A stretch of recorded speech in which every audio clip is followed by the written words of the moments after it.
the actions we take will enable us to attract towards us what we need to move to the next level. Hi, baby, hop in the Lamborghini. I'm needy, on me only, I'm needy. Hi, baby, hop in the Lamborghini. Left for a minute, I did not sweat it. Look at the cash I spent it. There it goes. Ladies and gentlemen, welcome another episode of Stroke of Success today. Today's guest is a special guest. Now, let me tell you how I came across her. I'm a big fan of podcasts, as y'all know. And there's a gentleman in Pakistan who does, his name is Junaid Akram, I think his name is. He's a comedian. He does political, social topics. He's a mastermind. And I'm a big fan of his podcast. And I came across Aliyah's interview a few months ago, and I reached out to her team to connect me. Aliyah, thank you so much for jumping on today. Thank you so much for being our guest. Pleasure. Aliyah, tell me, where are you from? So I do consider myself a little bit of a global citizen. My father's Pakistani, my mother's Australian, lived in multiple countries. Currently, I'm living in Pakistan. Right. Nice. What part? Karachi, Islamabad, Lahore? Karachi. That's what I figured. Right before I jump on here, I was talking to my mother-in-law. She's like, "Oh, where does she live?" I think she lives in Karachi. So awesome. I'll tell you my background. My mother is from Lahore. My father was from Islamabad. I'm born and raised in America. My wife is American, but her mother is from Karachi. So that's that connecting topic. Aliyah, talk to me about your upbringing. Like, how was it? You have a mixed marriage. Your parents have a mixed marriage. How did that affect your childhood, your mentality, your mindset? Great question. And it is going back a little while, actually. I had actually, growing up, life was just what life was, and it seemed normal. Now that that period of my life is over, I realized how special it actually was, how lucky we were. I think we had two very dynamic parents. Me as in myself and my siblings. We had very dynamic parents, and they were dynamic because they were the amazing role models for us in terms of love. I mean, they were one of the most bonded couples I've ever met or seen during our time, and even as kids, and even like now that the space I work in. I remember when I was growing up, a lot of people would say that our fathers are very disengaged; they're not very present. Present fathers was not something that was normal. My father was very engaged, to the point of a fault sometimes, but he was very, very engaged. And we grew up in an environment where the family unit was of very high priority. And I remember as thinking about, there was this, we were living in Lahore actually at the time. And somebody was saying, oh, this person has a foreign mother, and they just, moved back to Pakistan, etc. And I was like, oh, really? I wonder what it's like to have a foreign mother. And then they're like, you do? I'm like, oh yeah, you're right, I do.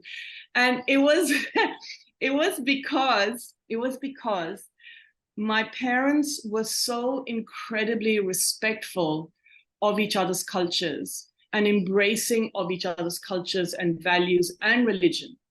So when we were living in Pakistan, we lived like Pakistanis. My mother would pray, we would fast and celebrate Eid and all of that sort of stuff. And when we were in Australia, I would go to church with my grandmother. We'd go for Easter or for Christmas, and we'd celebrate Christmas and all of that. And so we never had a conflict of cultures or values in our home. And I think what that did was it enabled us to grow up to be incredibly respectful of different values, of different cultures, of different beliefs, and to know that they're all right and none are wrong, and to grow up with a sort of an openness.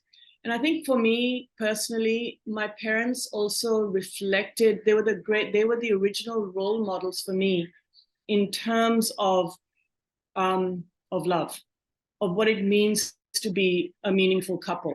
Watching them and how they showed each other care, how they both conducted themselves, for me were my first role models in life.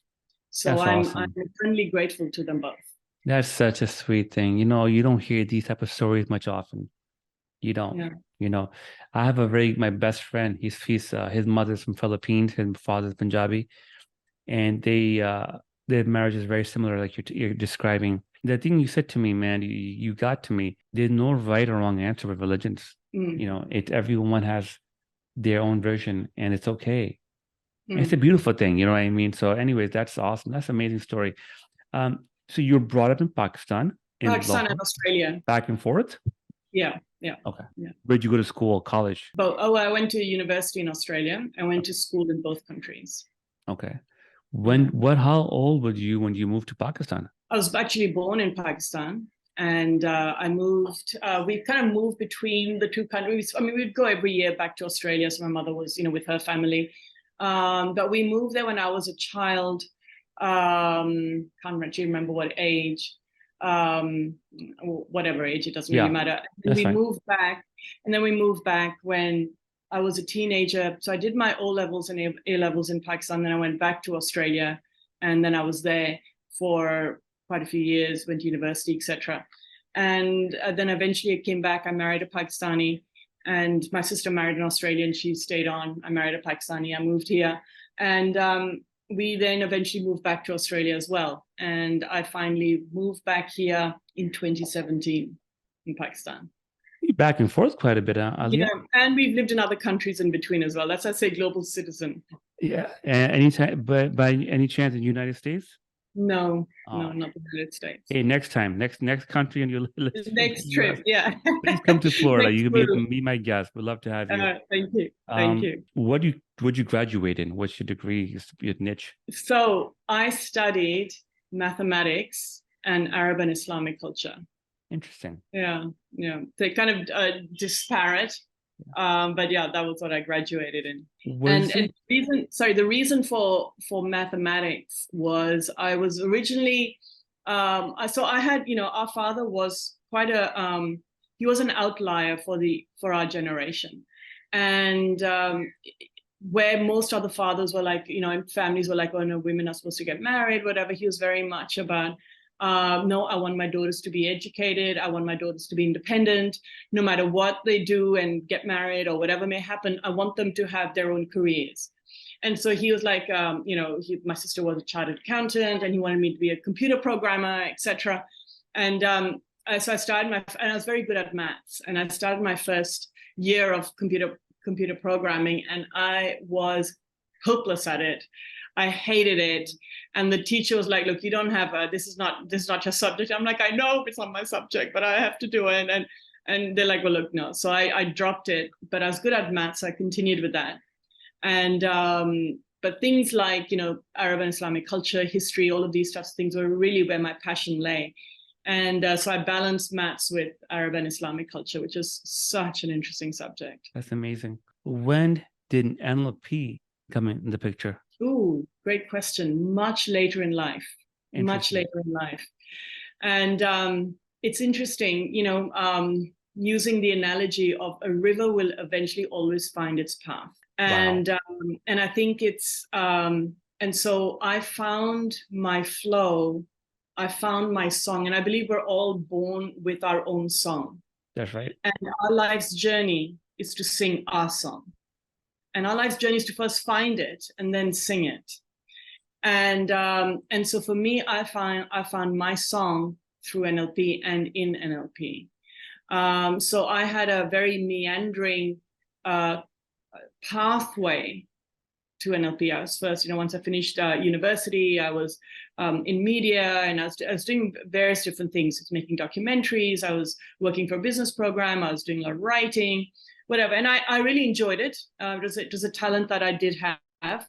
But I was still never quite, there was always a sense of not quite landing. And I remember when I was a child, a friend of my parents, who was a very successful person, actually, worked very hard. And he said, I haven't worked a day in my life. And as a child, as a teenager, I was like, what on earth does that mean? Because he works so hard.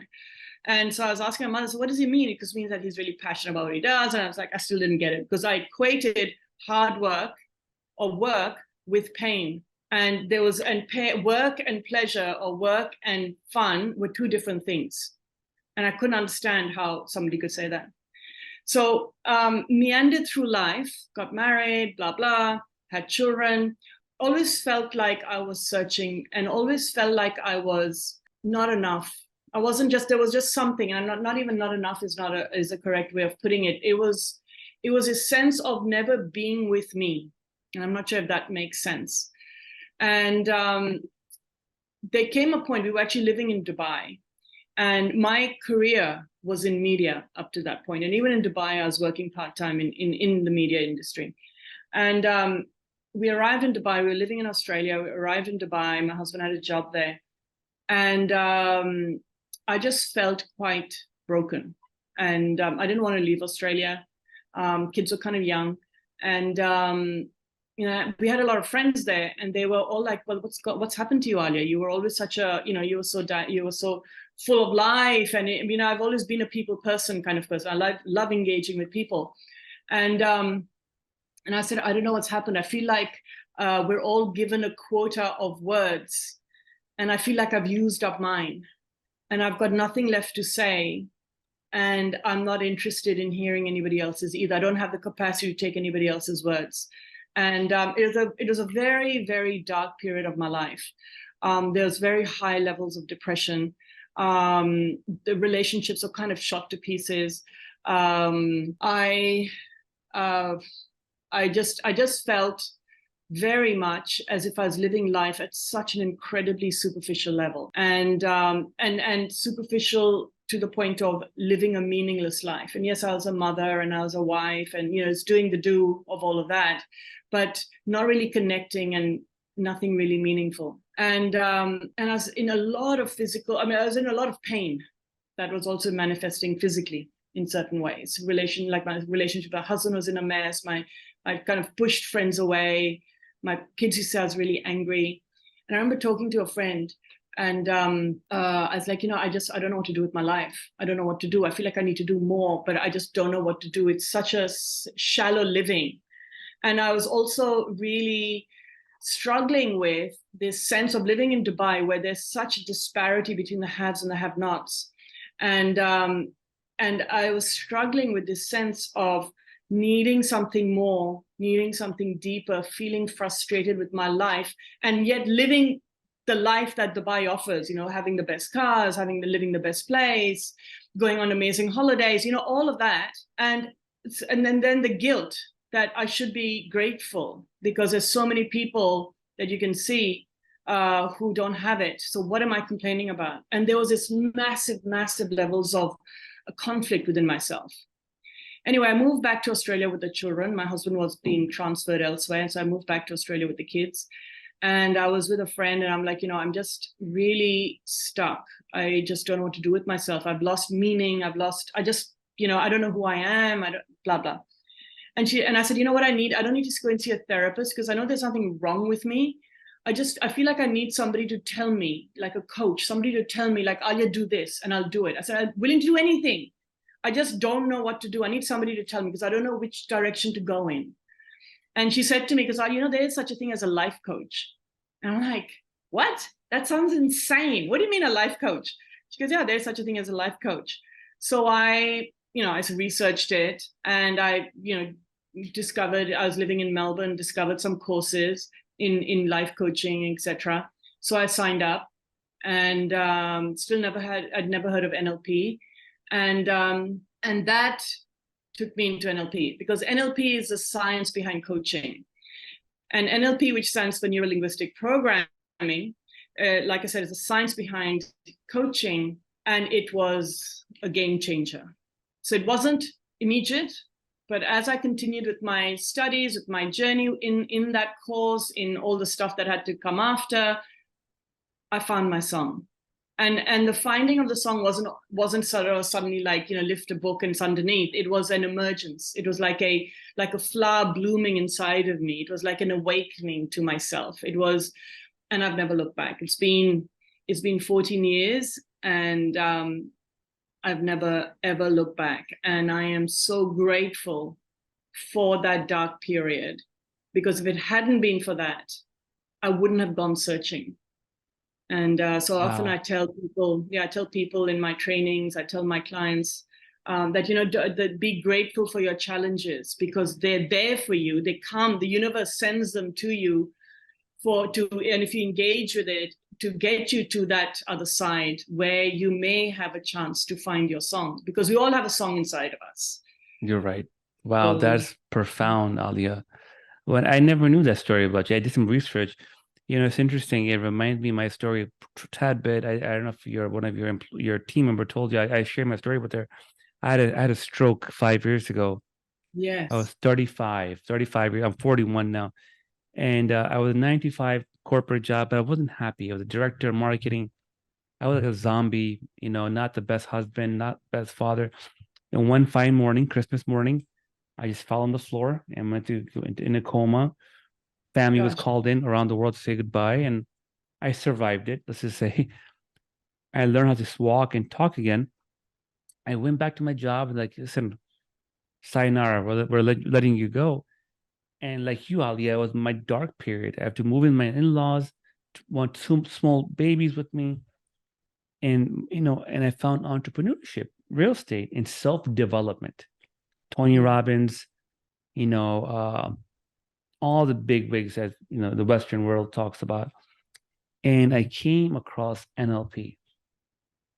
And a good buddy of mine, he's a high profile salesperson, and he kills it, amazing income. And he told me the other day, he goes, "Hey, I was talking to him. He goes, I owe it to NLP." He goes, NLP it gave me the tool to better communicate and get things done. Mm. It's insane. Yeah. And NLP, I'm not sure if your audience knows what NLP is. So Please NLP, break it down for them. Yeah. So NLP stands for Neuro-Linguistic Programming. And today I'm a master trainer in NLP. And what NLP does is it looks at behind the curtain of what you're feeling, what you're doing, what's going on, right? And it looks at the relationship between our internal processings, whatever's happening at a conscious and unconscious level in our mind. It looks at our language, our communication, the words we use, and looks at our behaviors and how they all interact and influence each other to create our outcomes. And so NLP looks at how we are creating our reality, not what our reality is and why. It's how we're creating our reality. And what can we do to create the reality we desire if it's not what we're currently having? So in fact, I was at a training I was doing a training in Sydney a few years ago. And I taught it, you know, it's the end of the evening, and, you know, trainings run for many, many days. I was at the end of the evening going home, and, you know, I was feeling a little bit brain dead, exhausted, drained. And the taxi driver was like, "Oh, so what do you do?" And, you know, like, they love to have conversations with you. And I'm like, "Oh, I don't know." And I was trying to sort of babbling away something, you know, of trying to explain what I do or what NLP is. And he kind of, he's driving and looking at me, goes, "Oh, so you mean it's like a manual for your brain?" And I sat up and I'm like, "My God, you're right. That's a great description. NLP is a manual for your brain. It helps you so instead of the brain running you, your thoughts running you, it's you running your brain and your thoughts and your mind. And to enable you in whatever area. And that's the beauty of NLP, is that it is what we call content free, which means that you can use all the tools and capabilities that it offers, whether you're in business, whether you're an entrepreneur, whether you're a therapist, whether you're a teacher, in education, in health, in performance, in any area. And in fact, all high functioning people have coaches. So one of the things that I wear a number of hats, and one of them is as a leadership coach. I do a lot of work within the corporate sector and with leaders. And any high functioning person, you look at professional athletes, you look at movie stars, actors, movie stars, politicians. everyone has, apart from their, say, an acting coach or a sports coach, they will also have a mindset coach. 100%. Because it's all how you come to something. It's your mindset that is the difference that makes a difference. So, correct me if I'm wrong. Age 1 to 4, or age 1 to 3 or 4, our brain is like wet soil. Mother and father fighting about money. Oh, money doesn't grow on trees. Money is so hard to do. The kid now hears that, and he grows up subconsciously, then consciously. Money is so hard to get. Yep. I will never become that. I'm Pakistani. I'm not white. I cannot become the president. I cannot become company owner. Is that true? Is that how subconscious? Absolutely. Absolutely. In fact, it's not even 1 to 4, it's 0 to 7. It's what we call the imprint years. And what that means is from the age of 0 to 7, there's also, by the way, there's a whole school of thought which kind of, is also that it's even before we're born. There's a lot of research to show, and through hypnosis, we can also take people back into the womb. So even what a fetus is experiencing in the womb is going to have an impact. But 0 to 7 is what we call the imprint period, which is when we are unconsciously and without critical thought absorbing what is it, the values and life and thoughts and perspectives that are around us, and they will have a massive impact on how we perceive life and how we perceive opportunity or not. And and what NLP looks at are the filters through which we experience life, because we don't experience life as it is. We don't experience the external world as it is. We experience it as we are. We experience it, we give meaning according to through the filters that we have. So, when we talk about abundance and lack, the universe is fundamentally abundance. It is abundant, right? The lack is a mirage. And the lack that we perceive, whether it's lack of ability, lack of opportunity, lack of whatever, the lack is the mirage that's been created through what we call filters that we have created, that have developed through the imprint period. So beliefs, values, cultural makeup. There are a whole lot of areas where beliefs come from and values come from, experiences, right? And so what NLP does is it helps you to become aware of your filters. Are they serving you or are they not serving you? Are they holding you back or are they helping you forward? Because we all have the same amount of time in a day, so to speak.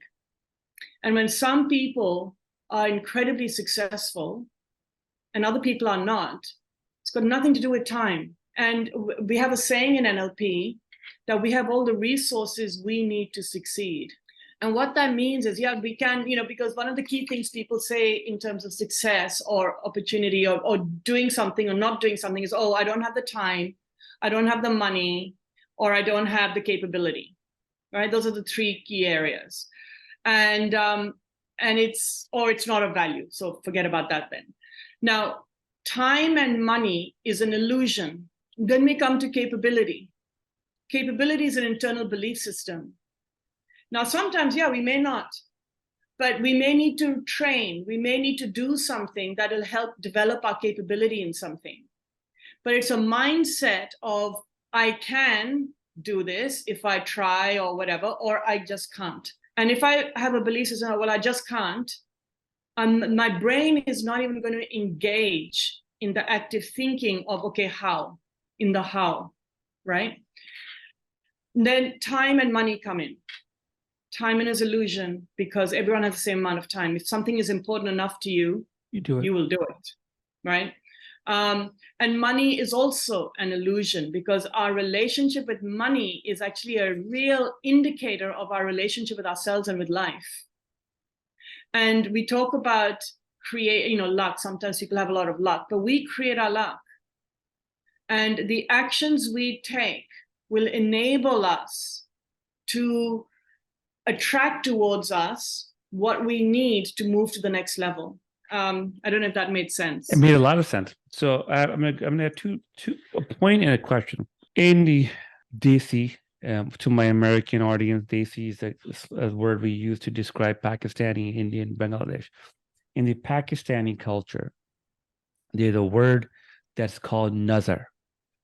Yeah. Okay. It means that be careful. For example, I'll give you guys an example. If you have a very nice suit on, be careful when you go into a wedding, you may get Nazar. And what would that do? You may have something fall on it. You may get a stain on it. You may get sick later on. And my grandmother, as from young age, my parents got divorced. My grandmother raised me, my nanny, and she's telling me all the time. And that was my belief system for a long time. Is that part of that NLP subconscious that, you know what, Nazar, be careful, you got to get the evil eye on you, and some bad outcomes going to happen. I started to believe it, and I noticed I started to manifest the bad outcomes. You want to share your thoughts about the evil eye and bad energy and the believing in that? So Nazar, equates to evil eye. That's a belief, right? And as you said, our beliefs become self-prophesizing, right? And when we believe, if we've been brought up with the belief of Nazar, it's no different to voodoo. It's no different to the doll with the pins, right? When you believe in something, you will manifest it. Good or bad? Good or bad, doesn't matter. Good or bad, yeah, both ways. If you believe that you're capable, and you will manifest that too. There's this whole saying: if you believe you're going to be successful, if you believe you're going to be successful, if you believe you're going to be a failure, you're right. Both people are right. Yeah, you're right. Either way, yeah. Because your beliefs are going to. So we have all this stuff going on around us, right? We can't process it all. We sort of process a minute amount of all the sensory input that goes on around us externally, right? And once it comes in, we kind of filter it. It goes through all of these filters of our beliefs, our cultural identities, our this, our that, a whole bunch of things.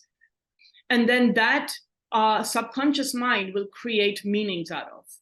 And that meaning is going to influence our behaviors and our thoughts. And so when we believe in things like Nazar or whatever, at the end of the day, so it's going to influence how we show up. It's going to influence what we do. It's going to influence the meanings we give challenges when they show up. Because if we believe in Nazar, we're more likely to play small because we don't want to have that, right? So we're more likely to play small. If situations happen where we haven't played small, we've played big, and then something has happened, right? Something catastrophic. And if I may, with your permission, use the example that you just shared, we'll put a label of "oh, Nazar happened," right? And then what that does is it goes into what we call the fixed mindset thinking. So we disempower ourselves from active thinking and like, okay, well, this is a situation that's happened. Not everything is in our control, sure. But if you have like, okay, well, Nazar happened, and then we just carry on, and then we will go with that thinking. But if we kind of able to sit back and say, okay, this situation took place. I was, whatever, and the situation happened, and I lost my job and whatever. If we remove the Nazar filter, then we are able to give ourselves space to think about, okay, what's going on with my life? Let me take stock. What went wrong? What went right? I had a stroke I was up there and I had a stroke. Is my body, because we have this another thing about the mind body is one system. And our emotions, our feelings, the way I describe it to people is that when we have emotions and feelings and whatever is that's going on, it's like our body's like a car. And so these emotions and all of these things that we might feel are like the lights on the dashboard of our car. So, when the car is, low on petrol, the petrol light will go on. If it's heating up, the temperature light will go on. And so many other lights will go on where the car is communicating with you that, hey, I need this at this point. And you take action, right? Now, if we constantly ignore those lights, the car is going to break down. And the mind body is the same thing. So there's a lot of research today to show it as well, that if we neglect and we don't listen to that internal, whatever it is, that is communicating with us, if we're not paying attention to the lights on our dashboard, eventually our vehicle of our body is going to break down in some way. And that's often where a lot of disease comes from, because disease is actually dis-ease. Yeah, and we have lived in, I mean, you're 41, so, from say the 80s where, Reaganomics, and then the 90s of, capitalism and profits and all of that went like into, fifth gear type of thing. Success and monetary success and professional success became king. And not everybody is made for that. We are multidimensional beings. There's more to us than that. And when we just are driven by that and expectation, that's what's important and the only thing, it can have a profound impact. So some people may use the word Nazar with that. I would be somebody who's sitting back and saying, okay, what can I learn from that situation? What is my body telling me? What do I need to change? Which sounds like what you did. Yeah. I mean, you do believe in energy, right, Aliyah? Oh, 100%. Right. I do think we're very energetic people. You can go in a meeting, and some people could have amazing energy, and you're smiling, and the flow, and they could be the opposite. You are familiar with the term law of attraction? I am very familiar with the law of attraction. Yes, I am. You go forward, then I'll give you my opinion. So it's huge here in the Western world. I know it's getting huge in India and Pakistan. I've been a student of it for a long time. The initial thing that I was taught about it was think about it, close your eyes, visualize about it, write about it, and it'll come to you. And then I did more exercising, and then I found out you should do all that, but then put some action, and the universe or God or whatever you want to label it will come together and put it in front of you. You have to meet halfway. What's your take? What's your perspective? What's your definition? And put the NLP together. How does it work? So in terms of laws of attraction, yeah, there is a law of attraction. You will attract certain things to you. A lot of people, there's this value system that, okay, you think about it, whatever you want, just, think about it, visualize it, write about it, dream about it, and it'll come to you. It's not so easy, right?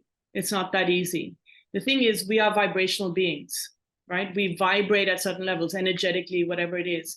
And there's this, motion creates emotion. So we can be vibrating if we're vibrating at a low energy, right? We're depressive, or we're in victim mindset, or we're not doing a lot, or we have belief in low capabilities, whatever it might be. We're vibrating at a low energy. What's going to happen? And we might have dreams of grandeur, but when we are vibrating at that level, we're going to attract what is at the same vibrational level as us. And law of attraction means that you're actually going to attract stuff that is existing at the vibrational energy that you're at. Now, if you have dreams that are up here, you need to raise your vibrational energy to be in alignment with them. So success lies there. Happiness, joy, your soulmate, the concept or whatever, using that word loosely, lie here. But if you're here, you're not going to attract that. You're going to attract something else. And that's why people are like, oh, no, that's rubbish. No, it's not.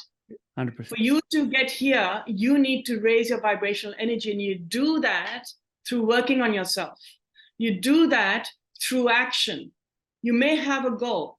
What are the small steps you're going to take along the way to get there? Because your actions are going to influence your vibrational energy. And when we have goals, which is what law of attraction is all about, when we have goals, more than even the achievement of the goal, what it actually is about is the person we become along the way. Because the version of us over here who needs to be here is a different version of the person here, over here. This person is not the right fit for this goal. And even if you would take through magically, and it happens, say, in many family businesses, you take this person who's here and you plant them over here in their absolute dream role, dream life, it'll come crashing down because they don't have the capability. They're not vibrating at that level. So my take on law of attraction is that you attract at the vibrational energy you're at. And while NLP is all about goals and setting goals and stuff, and then it's about the journey to get there. And to also remember, it takes time. So when people have a goal, I want to earn $1 million, and they're earning nothing. And they're like, and they expect it to happen in a year. And that's one of the issues that I have. And one of the things we need to be careful of in the self-help industry is that there are these big promises that, oh, you're gonna, and no, you can't earn, you cannot, unless whatever, you cannot earn $1 million in a year if you've been earning nothing. Will you get there? Who knows? But it is your consistent effort and action and keeping your eye on the future and on your goals that is more likely to get you there. So that's my take on law of attraction. Very well put. And I agree with you. That's my latest take on it too. It's interesting how, because I think a lot of people make money off of it. The quick scheme and, just think about it and it'll come. And what would happen, I think, Ali, in my experience, like you said, you have a goal to make $100,000 a year. You're at 10,000. And if one month, month one, month two, month three, you're not really there, you start to resent it more, and you're vibrating on a lower level now instead of going higher. Yeah. Faith versus fear, right?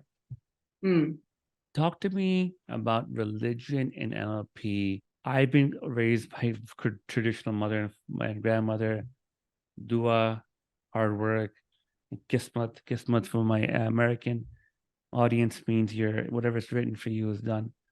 How do you faith, exactly. How do you NLP? Can you do NLP with religion? Jewish, Christian, Muslim, Buddhist? Yeah. And they're mutually exclusive, right? NLP doesn't question your religious beliefs. We have a lot of people who are deeply religious, in fact, are deeply religious and teach religion who do NLP with us. Because what NLP does is it helps you to become better, more proficient, more effective at whatever it is you do. And there's a whole spiritual side of NLP as well, by the way. And we talk about higher purpose and we talk about soul. And it is a sense of being in flow. Now, for me, religion is, and this is a personal belief, so I'm not putting it on anybody else. Please. Is religion helps you, is a pathway you take to climb a mountain. And the purpose is to get to the top of the mountain. And in a way, religion enables spirituality, right? So and spirituality is all about the growth of our soul. And we can have different paths up to the top of the same mountain. Essentially, that's what we're all doing. All human beings are, whatever our religious beliefs are, we're kind of all trying to do the same thing in different ways. And when you sort of chip it away, all religions basically teach similar concepts. And when you chip it away and take it back to bare bones. And so what NLP does is it helps you in how you think. It's not challenging your beliefs in whatever your religious beliefs are or practices are. It's got nothing to do with that. In fact, it enables you to come to your religion from a higher level of functionality, in my view. Because I believe if you really want to get the most from religion, you need to be higher functioning. You need to be educated.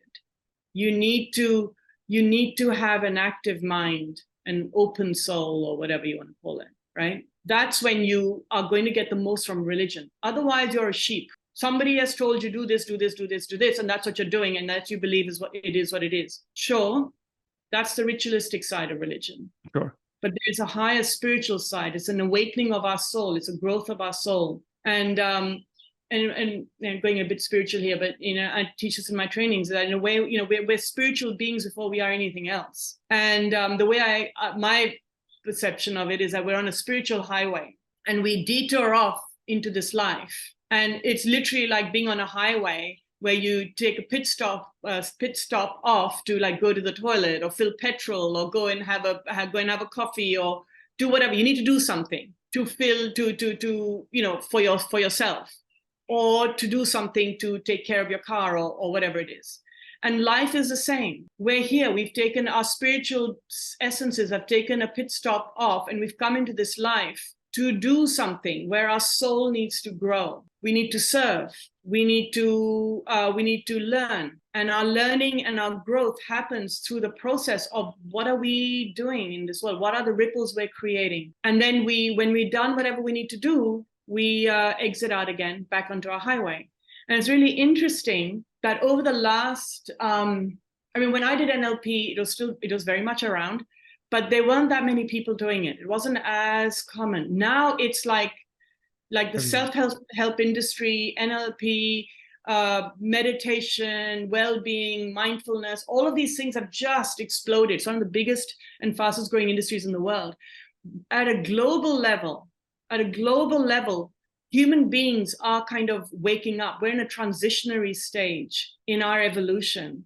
And people are asking that question of what else, or who am I, or versions of that. And over the last, so say the 80s into the 90s, into maybe the early 2000s, we'd kind of gone to sleep and at a spiritual level. And we were like, okay, we're just doing the do. And we were like, it was all about whatever it was. And there is a waking up that is taking place globally, which I find interesting.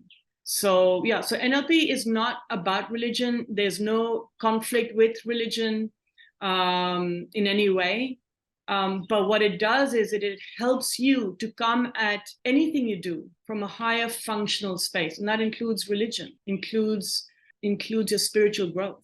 How about parenting? Oh, 100%. And just going back to religion, by the way, we have currently in our current, we're in the middle of a master practitioner at the moment, and we have a few people who teach religion, Islam, actually, in our current group.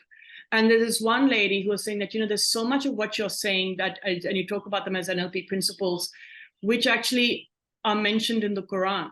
And there is actually, and she was saying that, I was originally very nervous about coming because, I'd heard that there's a conflict. I met you, she met me somewhere, and she goes, I really liked you, so I decided to sign up. And she goes, there's so much of what you say that I teach as a religious teacher, and now I have science to back up what I was saying. That's amazing. And so that is amazing. Yeah, and in terms of, sorry, go ahead, please.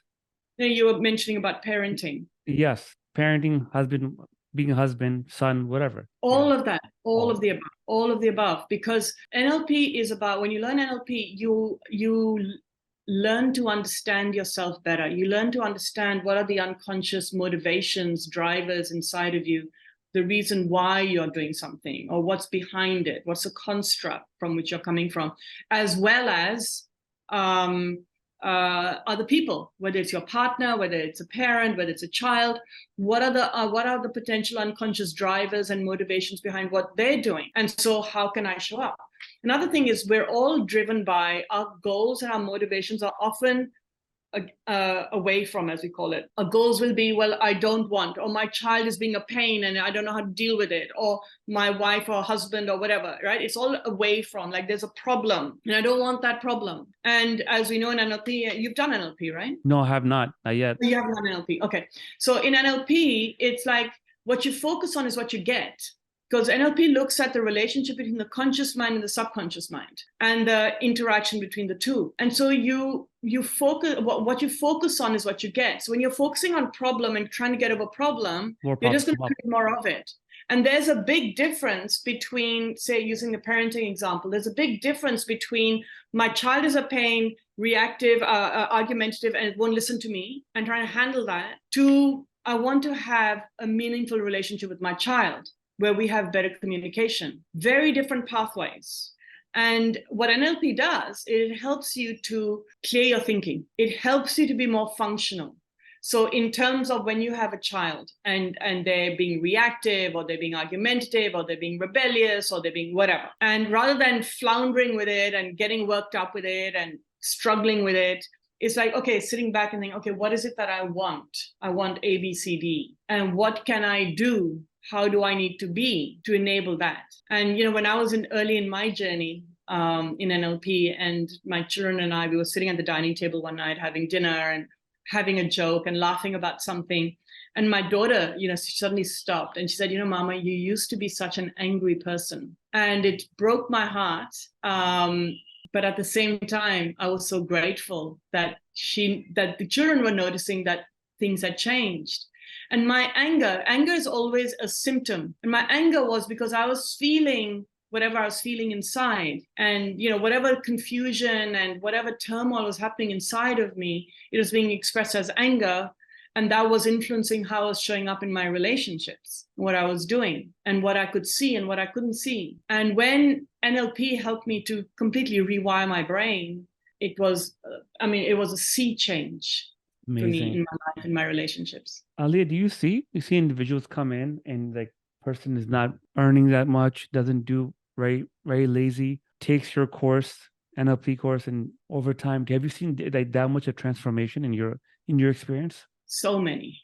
Really? And the thing that I will say though is, again, so first of all, there's no such thing as lazy, because what that means, so lazy again is a label. And when we put labels, then we create them as identities, and then that's it.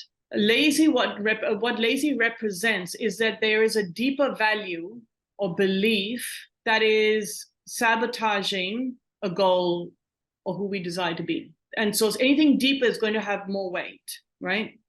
And so that's what lazy is. That's when we label lazy, that's what's happening. And when we can understand and recognize what are those deeper values or beliefs or whatever it is that is causing a sabotage, maybe it's a disconnect. Maybe we believe we need to be that, but truly inside, that's not what we want. Yeah, or who we are. It could be anything, right? 100%. Now, the other thing is that, and this is what I've mentioned earlier, is that success takes time. And for most people, and that's the difference between successful people and unsuccessful people. Because you can see an overnight success, but you don't know the journey of all the effort they've put 100%, in. 100%. And so it's I think when people when they have their models, and we encourage people to have models of excellence. But when you have a model of excellence, you need to respect the amount of time and effort they've put in, because you're doing a disrespect to them, but you're doing a disrespect to yourself too. And our subconscious, what often happens is that when we have a goal and we want to achieve it soon, so we remove the reality of time in there, and B, we want to achieve it perfectly. And we don't like not being good or perfect at something. And so we will then give up. Most people will give up. Yeah. And the difference between successful and unsuccessful people are those who don't give up.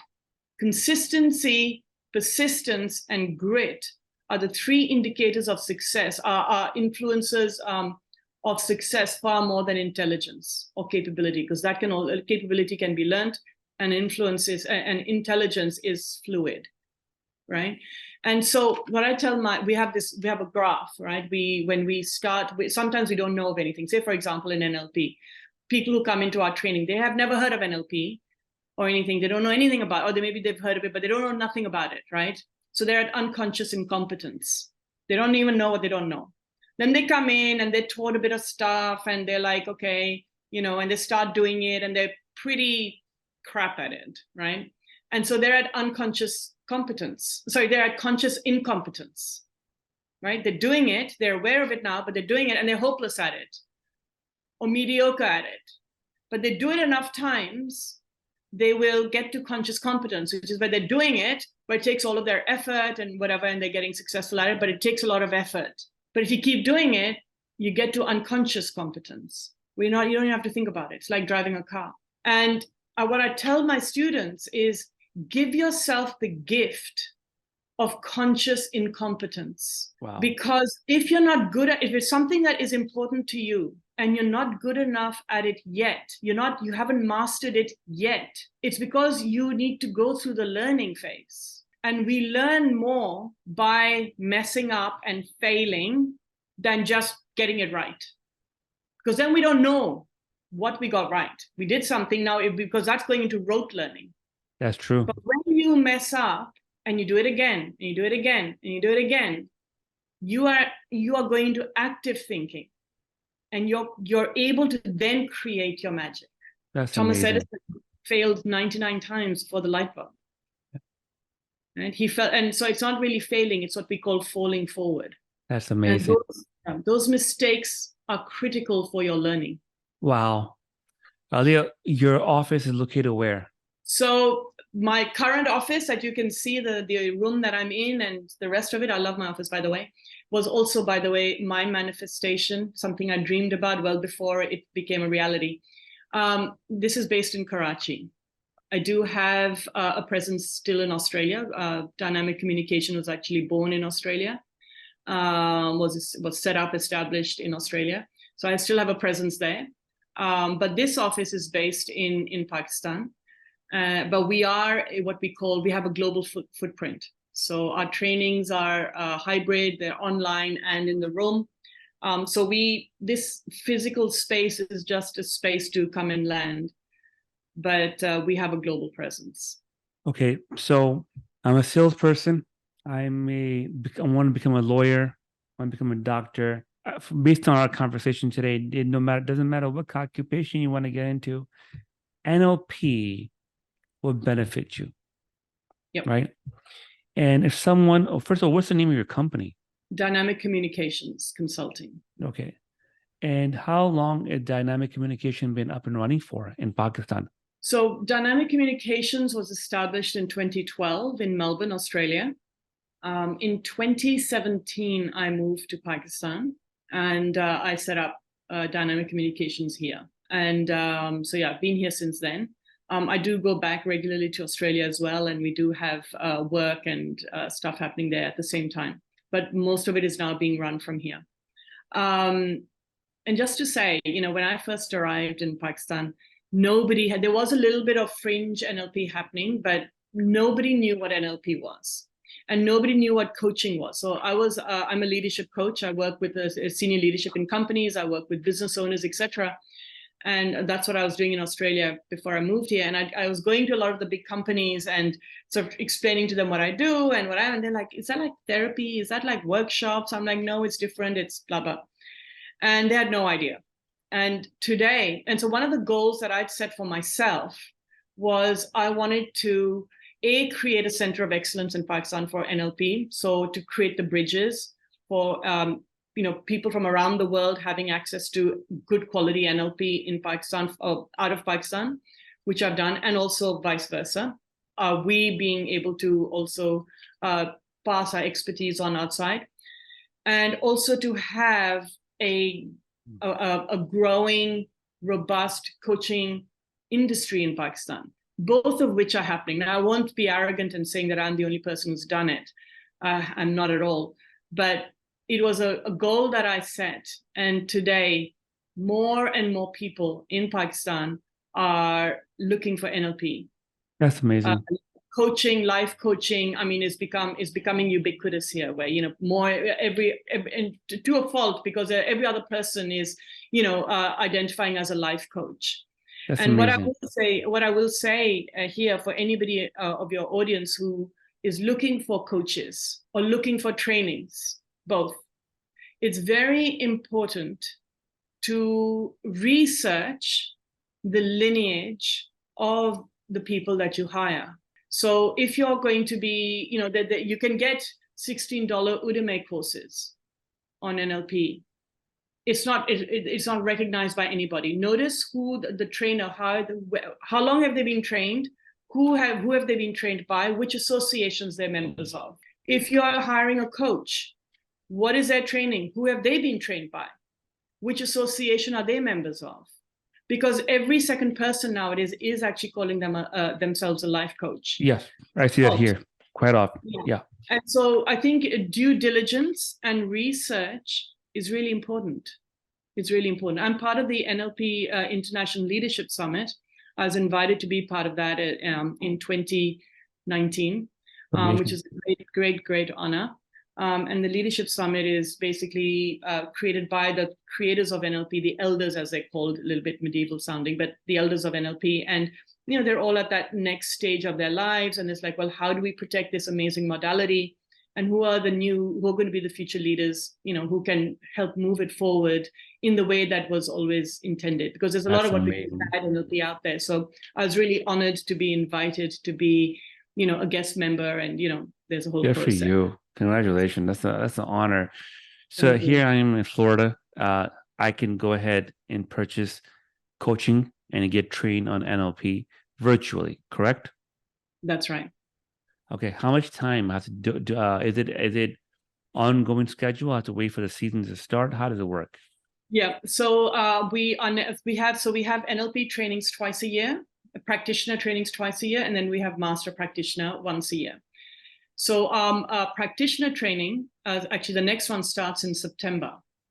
And it's over 3 modules, 5 days each. So it's a 15-day training over 3 modules that runs for about 4 to 6 weeks. So there's a break in between.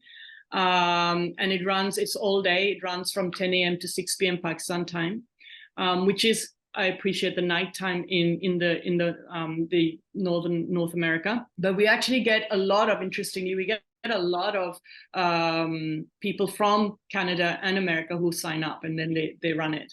They do it through the night, and however. So the practitioner is 15 days, 3 modules, starting I think end of September, second half of September sometime. And then what the NLP practitioner is, it's a deep dive into yourself. So whether you're doing it because you're an entrepreneur, whether you're doing it because you're a therapist, whether you're doing it because you're in the corporate sector, HR or whatever, leader, whether you're doing it because you're a teacher, it doesn't matter. So what we tell people when they're doing the practitioner, come into the course for yourself. Just be you. Take what you want from it. Or some people want to be coaches, right? So that practitioner is entirely for you, to help yourself understand yourself better, set your goals, etc. And then once they've successfully finished practitioner, then when you go into master practitioner, you get trained in even more capabilities, and then you're actually trained to become a coach. Now, some people want to become coaches, life coaches or leadership coaches or business coaches or whatever it might be. Some people want to use that capability in their current workplace. They want to go into whatever form, use the coaching capability. And that master practitioner, which is a more intense program, there's a lot more to do. We train you to then help other people in whatever modality and industry you want to work in. That's amazing. Yeah, that's amazing. So and our trainings are recognized by American Board of NLP, by the Association of NLP, and also I'm a member of the International NLP Trainers Association. So for master level, we give certificates to our master practitioners, so that even the NLP International Trainers Association recognizes that they've been trained by me. So these are internationally recognized certifications. That's amazing. That's amazing stuff. I'm impressed. Aliyah, where can we find you? You're on social media? So very present on social media, on Instagram, on LinkedIn, on Facebook, my company, as well as myself, and you can follow us both. We have a website. The website is actually is being revamped. It's present, but it's being revamped. So it's been revamped a few times, and now it's being revamped again. Okay. So that we do have a website where the information is available as well. But social media is the best place to find us. I'm gonna put your links in the description. Yeah, please do. One thing I want to say. Yes, please. You said you complimented me. Thank you very much. And you said that's amazing. Thank you very, very much. I appreciate it. And every time I hear people say that, I really appreciate it deeply, because for me, what that represents is the journey I've been on for many, many years, and the hard work that has gone in every day. And that hard work has been me singing my song, and that songs become better and better and better. And today, I am so joyful to be able to say that I no longer work a day in my life, and I've never worked harder in my life. I love it. So when people, say positive things and thank you for what you said to me, then you said, that's amazing. That's what it represents. That's amazing. Good work, Aliyah. Good work. Well, I'm planning to come to Pakistan soon. Well, I'll Love to stop by meet the you. office and meet with you and your staff. Thank you so much, Aliyah, for joining us today in Stroke of Success podcast. We'll do a part 2 with you again one Love day, to but be there. thank you for being here and thank you for joining us today. Absolute pleasure. It's great chatting with you. Thank Thank you. you. Thank you so much.